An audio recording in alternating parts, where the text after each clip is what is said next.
Good morning, students, and welcome to your science class. Today we will going to study chapter number 13 of class 8 science, sound. In this chapter, we will learn about sound, production of sound, the human ear, how sound travels, about musical instruments, and noise pollution. So let's start the chapter. हम अपनी everyday life में बहुत सारी ऐसी आवाज़ें सुनते हैं जैसे मॉर्निंग अलार्म की, chirping of the birds, barking of dogs, horns of vehicles on road etcetera. ये सारी आवाज़ें हमें अलग इसलिए सुनाई देती हैं क्योंकि ये सारी आवाज़ें हमारे ईयर में अलग अलग तरह के सेंसेशन प्रोड्यूस करती हैं जो कि हमारा ब्रेन परसीव करता है। तो हम ये कह सकते हैं कि साउंड एनर्जी का एक ऐसा फॉर्म है जिसकी वजह से हम सुन पाते हैं, और ऐसे ऑब्जेक्ट्स जो साउंड प्रोड्यूस करते हैं वो सोर्सेज ऑफ साउंड कहलाते हैं। साउंड एक ट्रैवलिंग वेव है जिसके ऑसिलेशंस अलग अलग मीडियम के थ्रू ट्रांसमिट होते हैं। ये मीडियम सॉलिड, लिक्विड और गैस हो सकते हैं। ये जो वेव्स होती हैं ये 2 टाइप्स की हो सकती हैं, लॉन्गिट्यूडिनल और ट्रांसवर्स वेव्स। अब हम सोचेंगे कि वेव क्या होती है। जो वेव है वो ऑसिलेशंस होते हैं जो कि किसी मीडियम के थ्रू ट्रांसपोर्ट हो, जिसमें सिर्फ एनर्जी का ट्रांसपोर्टेशन हो एक जगह से दूसरी जगह पे। इसमें मैटर का ट्रांसपोर्ट नहीं होता है। फॉर एग्जांपल, अगर हमें किसी व्हीकल का हॉर्न सुनाई दे रहा है तो वो सिर्फ आवाज़ हम तक पहुंचती है, वो व्हीकल हम तक नहीं पहुंचता है। तो वो जो आवाज़ है, जो ऑसिलेशंस हैं, सिर्फ उसी का ट्रांसपोर्टेशन होता है, ओनली एनर्जी का ट्रांसपोर्टेशन होता है, मैटर का नहीं होता है। ये 2 टाइप्स की होती है, ट्रांसवर्स और लॉन्गिट्यूडिनल। ट्रांसवर्स वेव एक मूविंग वेव है जो कि ऑसिलेशंस जो होती हैं वो एनर्जी ट्रांसफ़र के परपेंडिकुलर होती हैं।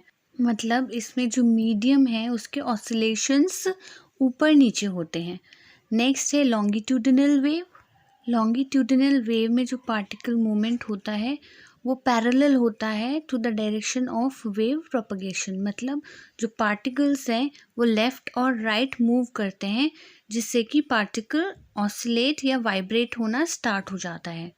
इसे हम प्रेशर वेव्स भी कह सकते हैं। साउंड वेव्स भी एक तरह की लॉन्गिट्यूडिनल वेव है जो कि ऑब्जेक्ट्स के वाइब्रेशन से प्रोड्यूस होती है। अब नेक्स्ट क्वेश्चन हमारे माइंड में ये आता है कि साउंड प्रोड्यूस होता कैसे है। जब भी कोई ऑब्जेक्ट साउंड प्रोड्यूस करता है इसका मतलब वो टू और फ्रो मोशन उसमें होता है, मतलब वो वाइब्रेट करता है, और साउंड जो है वो वाइब्रेशन से ही प्रोड्यूस होता है। फॉर एग्ज़ाम्पल, जब हम कोई ड्रम बजाते हैं तो वो ऑब्जेक्ट जो है वाइब्रेट करता है। ये जो वाइब्रेशंस हैं ये एयर मॉलिक्यूल्स को मूव करते हैं। साउंड वेव्स अपने साउंड सोर्स से इन्हीं एयर मॉलिक्यूल्स के ऊपर आगे को ट्रैवल करते हैं। जब भी वाइब्रेटिंग एयर मॉलिक्यूल्स हमारे कानों तक पहुंचते हैं तो हमारे कानों के अंदर जो ईयर ड्रम होता है वो भी वाइब्रेट करता है, और इसी से हमें जो साउंड है वो सुनाई देता है। साउंड को प्रोपगेट होने के लिए मीडियम की ज़रूरत पड़ती है। वो मीडियम कुछ भी हो सकता है, सॉलिड, लिक्विड या फिर गैस। वैक्यूम में जो है वो साउंड वाइब्रेशंस ट्रेवल नहीं करते हैं और इसीलिए वैक्यूम में हमें साउंड सुनाई नहीं देता है। हमें साउंड तभी सुनाई देता है जब साउंड वेव्स की फ्रीक्वेंसी 20 से 20,000 हर्ट्ज़ के बीच में होती है। अभी फ्रीक्वेंसी क्या होती है? जो नंबर ऑफ वाइब्रेशंस पर सेकंड होते हैं वो कहलाती है फ्रीक्वेंसी ऑफ साउंड वेव। इसकी SI यूनिट है हर्ट्ज़। बिलो 20 हर्ट्ज़ जो साउंड होता है वो होता है इंफ्रासोनिक, और above 20,000 hertz sound is ultrasonic, और 20 से 20,000 हर्ट्ज़ के बीच की जो रेंज है वो ऑडिबल साउंड कहलाती है। इंफ्रासोनिक और ultrasonic sounds are called inaudible sound. कुछ एनिमल्स जैसे डॉग्स, बर्ड्स, मंकीज़, ये इनके ईयर्स कुछ ज़्यादा सेंसिटिव होते हैं। ये 20 हर्ट्ज़ या फिर 20 किलो हर्ट्ज़ से भी ज़्यादा सुन सकते हैं।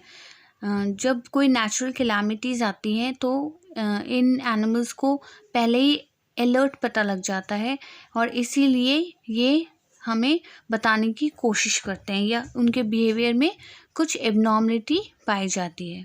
Next is speed of sound. We know that sound travels by particles vibrating.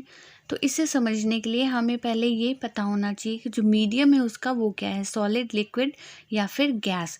जो स्पीड है साउंड की वो प्रोपोर्शनल होती है square root of the ratio of stiffness of the medium to its density.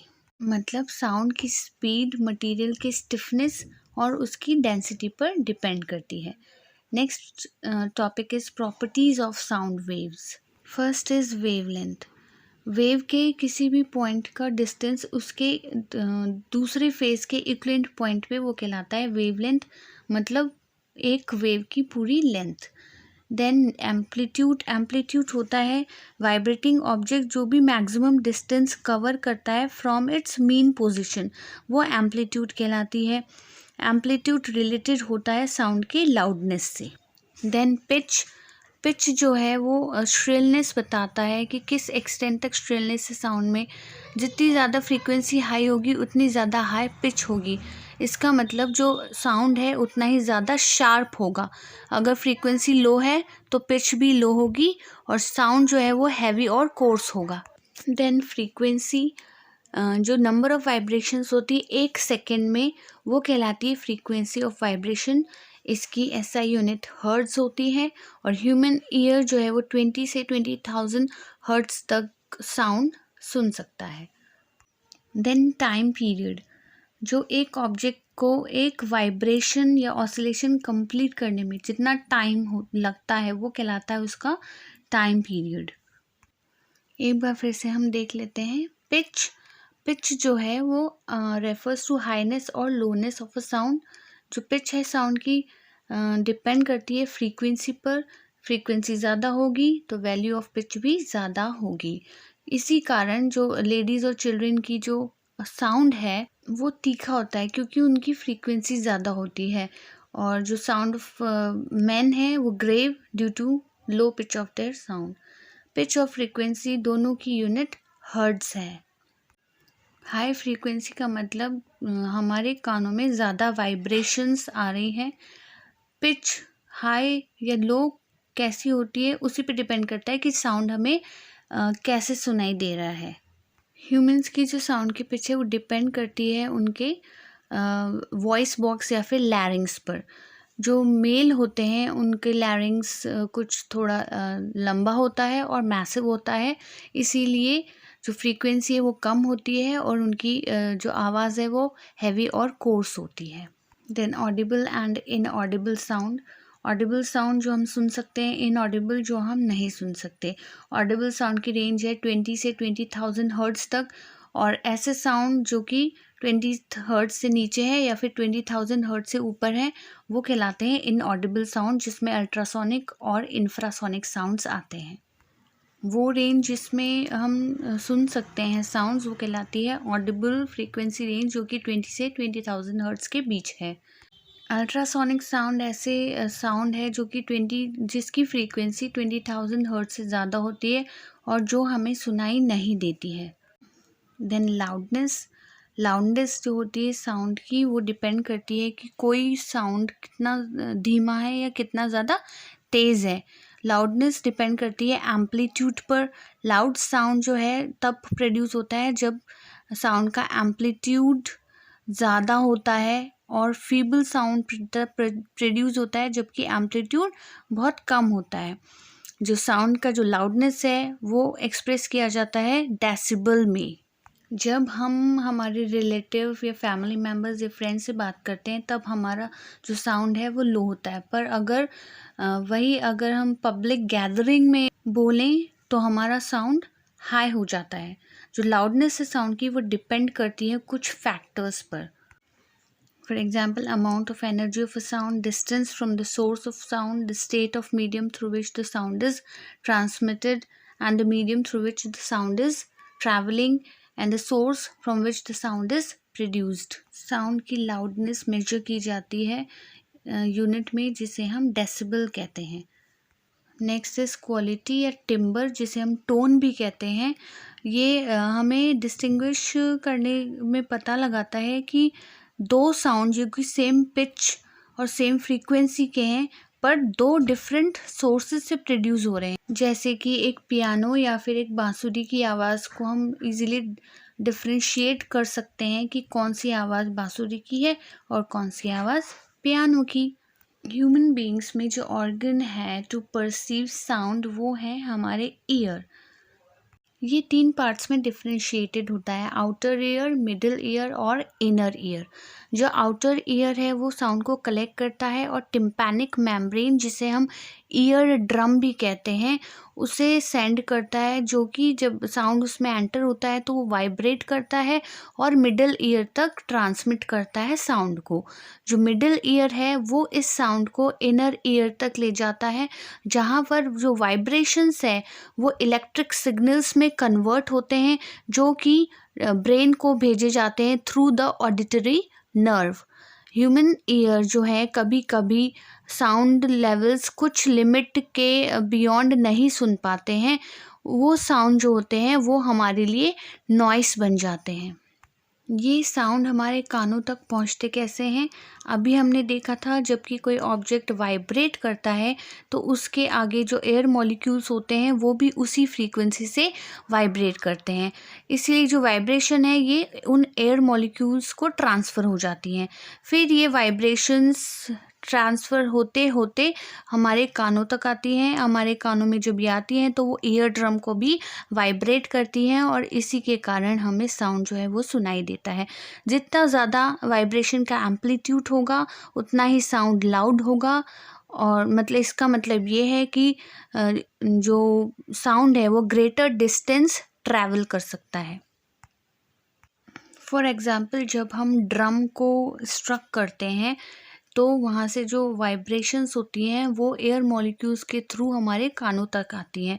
ये ऐसा ही है जब हम पानी में अगर पत्थर फेंकते हैं तो उससे कुछ रिपल्स या फिर लहर प्रोड्यूस होती हैं, वैसे ही जब हम ड्रम को स्ट्राइक करते हैं तो उससे वाइब्रेशंस या रिपल प्रोड्यूस होती हैं जो कि हमारे कानों तक पहुँचती हैं। साउंड सॉलिड, लिक्विड और गैसेस तीनों में ट्रैवल कर सकता है, पर ये वैक्यूम में ट्रैवल नहीं कर पाता क्योंकि इसे मीडियम की ज़रूरत होती है for transmitting it's energy.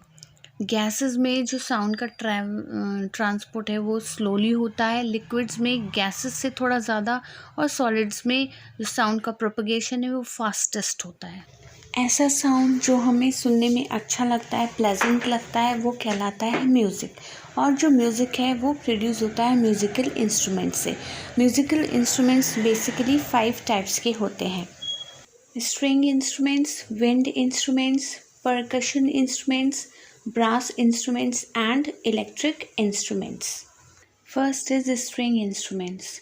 String instruments ऐसे इंस्ट्रूमेंट्स जिससे साउंड जो है वो स्ट्रिंग या फिर वायर से प्रोड्यूस होता है वो कहलाते हैं string instruments. For example guitar, sitar, violin, sarangi etcetera. Next है wind instruments. Sound is produced in wood wind instrument by blowing the air blow करने के कारण जिसमें साउंड प्रोड्यूस होते हैं वो विंड इंस्ट्रूमेंट्स होते हैं। For example flute, saxophone, bagpipe etcetera. Then percussion instruments, ऐसे इंस्ट्रूमेंट जिसमें जो इंस्ट्रूमेंट की सरफेस है उसको बीट या फिर स्ट्राइक करने से साउंड प्रोड्यूस होता है वो परकशन इंस्ट्रूमेंट्स होते हैं। For example damru, conga, tabla, dholak, drum etcetera. Next are brass instruments. ज़रूरी नहीं है कि ये ब्रास के बने हों, इन्हें ब्रास इंस्ट्रूमेंट इसलिए कहते हैं क्योंकि इनका जो टेक्सचर है साउंड का वो ब्रास इंस्ट्रूमेंट्स के साउंड के जैसा है। For example trumpet, bugle, tuba etcetera. Then electric instruments, ऐसे इंस्ट्रूमेंट्स जो इलेक्ट्रिसिटी से रन होते हैं वो इलेक्ट्रिक इंस्ट्रूमेंट्स होते हैं। आजकल यही ट्रेंड में है। फॉर एग्जांपल ताल तरंग, डिजिटल तबला, स्वर मंडल एक्सेट्रा। एक प्लेजेंट साउंड जो हमें सुनने में अच्छा लगता है उसे म्यूज़िक कहते हैं, और अनप्लेजेंट साउंड जो कि इरिटेटिंग इफ़ेक्ट कॉज करता है that is called as noise. Noise हमारी हेल्थ और हमारी क्वालिटी ऑफ लाइफ दोनों को एडवर्सली अफेक्ट करता है। ऐसे अनप्लेजेंट साउंड का एनवायरनमेंट में बहुत ज़्यादा लंबे ड्यूरेशन तक रहने के कारण कंडीशन अराइज होती है जो कि नॉइस पोल्यूशन कहलाती है। नॉइस पोल्यूशन को हम साउंड पोल्यूशन के भी नाम से जानते हैं। नॉइज़ पोल्यूशन के जो सोर्सेज हैं उसमें मेनली मशीन्स, ट्रांसपोर्ट और प्रोपगेशन सिस्टम्स आते हैं। नॉइज़ पोल्यूशन ह्यूमंस की हेल्थ को तो एडवर्सली अफेक्ट करते ही साथ साथ ही वाइल्ड लाइफ को भी बहुत ज़्यादा नुकसान पहुंचाता है। ऐसे ऑब्जेक्ट्स जो बहुत ज़्यादा नॉइज़ क्रिएट करते हैं वो सोर्सेज ऑफ नॉइज़ पोल्यूशन में आते हैं। इसमें इंडस्ट्रीज़ के साथ साथ loud speakers, plumbing, boilers, generators, air conditioners, vacuum cleaners, ये सारे सोर्सेज हैं नॉइज़ पोल्यूशन के। बहुत सारी नॉइज़ेस जो होती हैं जिनको हम इजीली अवॉइड या फिर कम कर सकते हैं, जैसे घर में जो एंटरटेनमेंट के सोर्सेज हैं उनको कम कर सकते हैं, पार्टीज़ में जाना अवॉइड कर सकते हैं, नेबर्स की नॉइज़ को अवॉइड कर सकते हैं, और व्हीकल्स के हॉर्न और जो हाउस अलार्म्स हैं उनका कम से कम यूज़ कर सकते हैं। इस तरह से हम नॉइज़ पोल्यूशन को कुछ हद तक रिड्यूस कर सकते हैं। नेक्स्ट है causes of noise pollution. Noise pollution के कॉजेज़ में बहुत सारे सोर्सेज आते हैं, like traffic, aircraft, the noise from construction works, noise from the industries and noise from offices and houses. First है इसमें पब्लिक या प्राइवेट ट्रांसपोर्टेशन व्हीकल्स जो यूज़ किए जाते हैं डेली, उसमें नॉइज़ पोल्यूशन कॉज होता है by their horns on streets and public highways. Then industrial machinery, बहुत सारे एग्जांपल्स हैं मशीनरी के जो बहुत सारा सीवियर डिस्टर्बेंस क्रिएट करते हैं। देन कंस्ट्रक्शन साइट्स, हम सबको पता है कंस्ट्रक्शन एरिया में बहुत ज़्यादा ह्यूज इक्विपमेंट्स यूज़ होते हैं, जैसे बुलडोज़र, क्रेन, सीमेंट मिक्सर, ये सब बहुत ज़्यादा नॉइज़ क्रिएट करते हैं। देन लाउड स्पीकर्स, पब्लिक या प्राइवेट एरियाज़ में लाउड स्पीकर के यूज़ के कारण बहुत ज़्यादा इरिटेटिंग नॉइज़ क्रिएट होती है। देन हमारे घरों में टेलीविज़न, रेडियोज़ या लाइव शोज़ जो हैं वो दूसरा मेजर कारण है that contribute to noise pollution. Then next topic is effects of noise pollution. बहुत सारे ऐसे हार्मफुल इफ़ेक्ट्स हैं जो कि ये ह्यूमंस की हेल्थ पे डालते हैं, जैसे hearing loss, high BP, stress, sleeplessness, lack of concentration in work और studies and nervous tension increase करता है। नॉइज़ पोल्यूशन फिजियोलॉजिकल और साइकोलॉजिकल हेल्थ दोनों को एडवर्सली इफ़ेक्ट करता है। इसके अलावा ये मेमोरी लॉस, सीवियर डिप्रेशन और पैनिक अटैक्स भी कभी कभी कॉज करता है। Next and last topic is the measures to reduce noise pollution. बहुत सारे ऐसे सोल्यूशन हैं जिनसे हम नॉइज़ पोल्यूशन को कम कर सकते हैं, जैसे बहुत सारे ट्रीज़ को प्लांट करना in and around sound generating sources, या फिर अपने ऑटोमोबाइल से व्हीकल्स की रेगुलर सर्विसिंग कराना, अपने घरों में नॉइस एब्जॉर्बिंग रूफ सीलिंग्स या फिर डोर्स और विंडोज़ लगवाना, और जो वर्कर्स जो बहुत ज़्यादा नॉइज़ में काम करते हैं उनको ईयर मफ्स या फिर ईयर कवर प्रोवाइड करवाना। जो फैक्ट्रीज़ और इंडस्ट्रीज़ हैं जो बहुत ज़्यादा नॉइज़ क्रिएट करती हैं उन्हें रेसिडेंशियल एरियाज से काफ़ी दूरी पर बनवाना। देन पब्लिक प्लेसेस पे लाउड म्यूज़िक बजाने पर रिस्ट्रिक्शंस लगवाना। Then restriction on excessive honking by automobiles, on we should not play radio, television and stereo system very loudly. The summary of all the measures to reduce noise pollution is to plant more trees in highways, ban on unnecessary blowing of horns, not to exceed the speed limit, to develop quieter type of diesel engines, to improve road surface and improvement in silencers, then restriction of movement of vehicles in silence zone, especially near hospitals and schools, and avoiding bursting of fireworks that make loud noise. Thank you, students. That's all in the chapter. I'll be back soon with the next video. Till then, you keep focused and keep studying.